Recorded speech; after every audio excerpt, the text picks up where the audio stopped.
American treasury bonds जो कि भारत ने खरीद रखे थे उसे बेचना शुरू किया और बेच के जो पैसे इकट्ठे हुए उससे सोना खरीदा। और सिर्फ ट्रेजरी बॉन्ड्स ही नहीं बेचा, डॉलर्स बेचने शुरू कर दिए। हमारे यहां जो डॉलर्स थे वो बेचने शुरू कर दिए। अब क्या हुआ कि भारत ने धड़ल्ले से सोने की खरीदारी की पिछले एक साल में। पिछले एक साल में भारत सरकार और भारतीय लोगों ने मिलकर 60 मीट्रिक टन सोना खरीदा है। This is a silent financial war जहां पर गोल्ड, डॉलर, रुपी और जियोपॉलिटिक्स का एक पूरा खेल काफी टाइम से चल रहा है, जहां पर हमने डॉलर्स बेचे हैं, ट्रेजरीज काटी हैं, गोल्ड खरीदा है और पेंशन मनी को भी खुला है गोल्ड को अंदर लाने के लिए। तो काफी सारी चीजें हैं when you need to put this in perspective. मुझे लगता है कि ये एक रीअलाइनमेंट होने वाली है और ब्रिक्स अभी जो इस साल भारत में होगा, इस जिसकी चेयरमैनशिप या प्रेसिडेंटशिप भारत अपना करेगा, I think that will be very important forum to watch and जो उसको देखना कि वो किस तरीके से अपने आप को आगे लेके जाएगा। कुछ डॉट्स होते हैं जो आपको कलेक्ट करके आपको बिगर पिक्चर देखनी पड़ती है। दिसंबर के महीने में एक गेम था जिसको एंड कर दिया गया। फेडरल रिजर्व ने दोबारा से रीसेट करना शुरू कर दिया है, अपने बटन को दबा दिया है। उन्होंने एडमिट कर ली है डिफीट। ये वो चीजें हैं जो वो ना तो बताना चाहते हैं, ना ही मीडिया इसको कवर कर रही है। आरबीआई बेच रहा है डॉलर्स एंड 34 बिलियन डॉलर्स के करीब में उन्होंने जून से ऑलरेडी बेच दिया है। And another about I think 8-10 billion dollars का आप और भी बेचने की कोशिश कर रहे हो to kind of bring in that kind of inflation जो आपको चाहिए इसके अंदर। देखिए, अगर ये अगर आपको लगता है कि ये बहुत ही एकदम सिचुएशन आउट ऑफ कंट्रोल है, this is not out of control, this is very very controlled management. नमस्कार दोस्तों, जियो भारत में आपका स्वागत है। दोस्तों, दुनिया में इस वक्त एक करेंसी वॉर चल रही है और बिना शोर मचाए भारत ने एक बहुत बड़ा मास्टर स्ट्रोक खेल दिया है।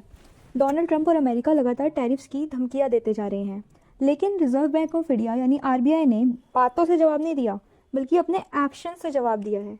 खबर बेहद हैरान करने वाली है। आरबीआई ने चुपचाप अमेरिका के ट्रेजरी बॉन्ड्स यानी यूएस गवर्नमेंट के कर्ज बेचना शुरू कर दिया है। रिपोर्ट्स के मुताबिक भारत ने अपनी यूएस होल्डिंग में से 21% की भारी कटौती कर दी है।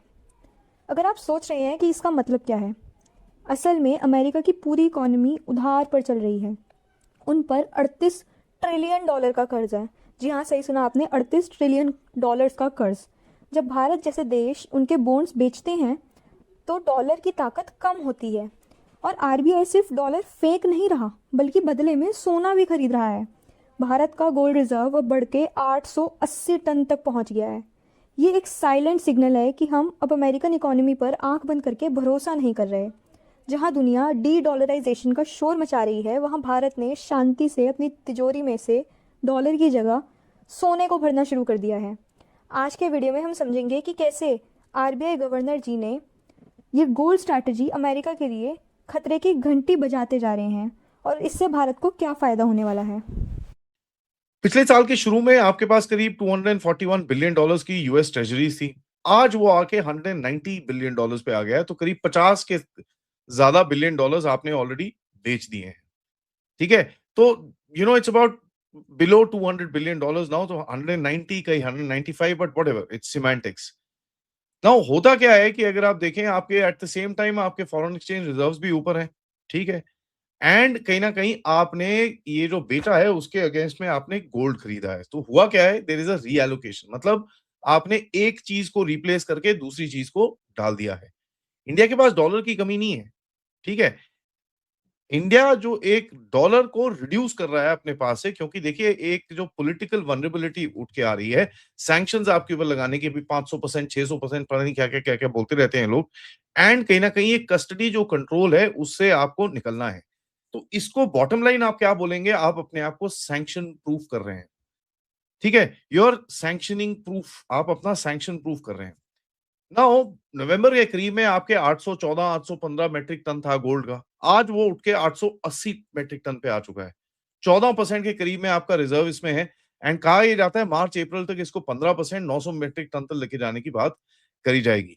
यहां पर ऐड करिए कि जो आपने अभी पेंशन फंड के जो ईटीएफ को भी गोल्ड के साथ कनेक्ट कर दिया है, तो होता क्या है कि कांस्टेंट 100 से 125 मेट्रिक टन का आपका वैसे भी साल में इसी तरफ से बढ़ जाएगा। आरबीआई को जो इंस्टीट्यूशनल बाइंग करनी है वो तो अलग ही है। तो ये क्या बताता है आपको कि भाई गोल्ड की प्रायोरिटी इस टाइम पे काफी ज्यादा है। आपकी बैलेंस शीट को टफ बनाया जा रहा है क्योंकि गोल्ड को कोई छेड़ नहीं सकता, सैंक्शन प्रूफ है, न्यूट्रल है और वॉर टाइम कोलैटरल भी है। ठीक है, it is the best insurance, इसके अंदर कोई डाउट नहीं है। नाउ यहां पर जैसे मैंने आपको बताया पेंशन फंड्स के साथ काम किया जा रहा है, इंस्टीट्यूशनल बाइंग की जा रही है और इस धनतेरस और इस समय के बीच में आपने काफी हद तक हैवी परचेजेस भी करी हैं। जल साहब, इसको आप कैसे देखते हैं कि ट्रंप समझता है कि जो ब्रिक्स है ये डी-डॉलराइजेशन का सबब है।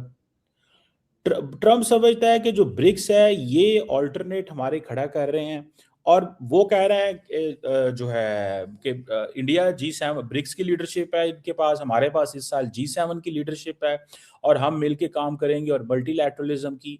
तो ब्रिक्स तो खतरा है अमेरिका के लिए, लेकिन फ्रांस के लिए तो खतरा नहीं है। तो इट मींस कि फ्रांस एंड इंडिया टुगेदर चाहते हैं कि डी-डॉलराइजेशन हो, डॉलर कमजोर हो और फ्रांस अल्टरनेट ऐसे प्लेटफॉर्म को सपोर्ट करेगा, हवा देगा ताकि उसको कल को अमेरिकन भी कमजोर हों, क्योंकि अमेरिकन के कहने के बावजूद फ्रांस बार बार चाइना जाता है और वो समझते हैं कि हमें इनके साथ काम करने की जरूरत है। चाइनीज वो एक दफा EU प्रेसिडेंट को भी साथ लेके गया था, खुद भी गया अकेले, अभी रिसेंटली भी गया हुआ था। तो ये आप समझ रहे हैं कि India and France together want to weaken dollar, together want to create an alter, because दोनों मल्टीपोलर वर्ल्ड की बात करते हैं। ट्रंप G2 की बात करता है, वो कहता है जी दुनिया में ग्रेट 2 हैं, एक चाइना और एक हम है। ये G2 है, कोई G7 नहीं है, कोई ब्रिक्स नहीं है। और वो कहता है अकेले मैं ही तो सारे फैसले करता हूँ, मतलब हर चीज तो मैंने अकेले ने कर लेनी है, इसमें किसी का तो रोल ही कोई नहीं है। गजा की जंग मैं बंद करा लूंगा, रशिया का मैं करा लूंगा, यूक्रेन का मैं करा लूंगा, साउथ अमेरिका मैं करा लूंगा।